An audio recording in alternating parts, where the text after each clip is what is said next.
pu manifester à La Rochelle hier. En décembre dernier, l'APF avait voulu distribuer des tracts aux automobilistes pour protester contre les nouveaux délais de mise aux normes d'accessibilité des lieux publics. Manifestation interdite par la préfecture qui jugeait le rassemblement dangereux. Hier, l'association s'est retrouvée au rond-point de France à l'entrée de la zone commerciale de Beaulieu près de La Rochelle. Dans son viseur, une ordonnance qui repousse l'accessibilité totale à 2025, Félix Mathieu.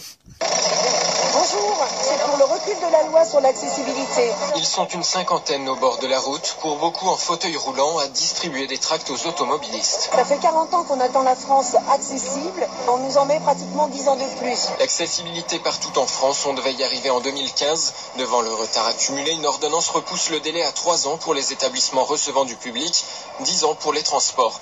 Alors qu'on en parle depuis 1975, explique Michel Braunot de l'APF. 50 ans, c'est trop. De 75 à 2025, on arrive à 50 ans pour rendre la France accessible. Et pour le moment, seuls 4 lieux publics sur 10 sont aux normes.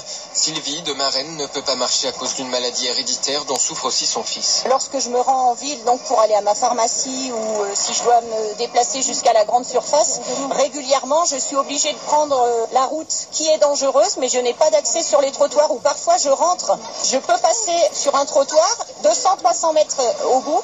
Lorsque j'arrive, il n'y a pas de bateau et là je peux plus descendre, je suis obligée de faire carrément demi-tour. En plus du nouveau délai, les normes ont été assouplies pour les rampes d'accès et dans les étages non desservis par ascenseur. L'association dénonce un grave recul. Félix Mathieu pour France Bleu La Rochelle. Les routes